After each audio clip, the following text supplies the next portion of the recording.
par les Parisiens et bienvenue dans le deuxième débrief de cette soirée. Celui le moins important peut-être, mais quand même fantastique pour le Paris Saint-Germain, son histoire et Ousmane Dembélé, et Ousmane Ballon d'Or, et Ousmane Ballon d'Or, et Ousmane Ballon d'Or, et Ousmane Ballon d'Or, et c'est mérité Ousmane, c'est mérité parce que t'as été un leader sur le terrain, t'as été le leader que ni Neymar, ni Messi, ni Zlatan, ni Kylian Mbappé ont su être, parce que t'as fait les efforts, tu t'es battu comme un chien, quand t'as été replacé dans l'axe, t'as été intelligent. Combien de fois t'as décroché pour faire des passes décisives magnifiques en finale de Ligue des Champions?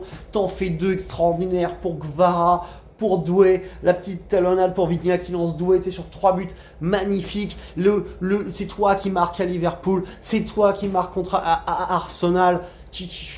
T'as été fantastique Ousmane cette année, c'est que mérite, c'est que mérite. Et pour le foot, parce que t'es un joueur complet, Ousmane Dembélé. Toi, on se dit Yamal, c'est un joueur plus étoile, plus machin. C'est vrai qu'Yamal, c'est un joueur fantastique, qui est capable de mettre 4, 5, 6 frappes très dangereuses dans un match. Mais Dembélé, il sait aussi éliminer sur son côté. Il sait aussi marquer des buts. Il sait faire des passes décisives. Il sait orchestrer le jeu. Il a un registre plus large que Yamal aujourd'hui qui ne sait pas orchestrer le jeu. C'est Pedri qui orchestre le jeu.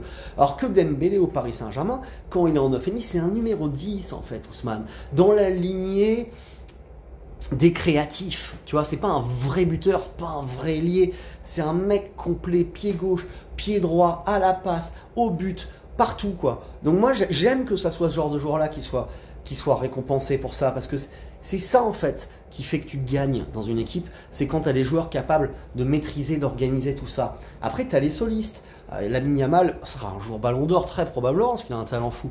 Mais tu vois Kylian Mbappé pendant des années où il a été monstrueux, il l'a pas eu le Ballon d'Or parce que on le redonnait à Messi ou à Ronaldo ou je sais pas quoi sur leur palmarès et tout ça.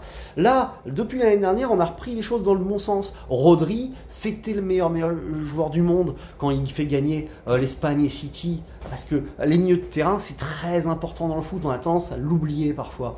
Et là Dembélé, un numéro 10, c'est très important dans l'histoire du foot. Les Zidane, les Platini et Modric, c'est pas des attaquants. Il n'y a pas que les starlets qui mettent des buts ou qui font des frappes fortes qui doivent gagner le Ballon d'Or. Donc c'est largement mérité. Bravo le Paris Saint-Germain.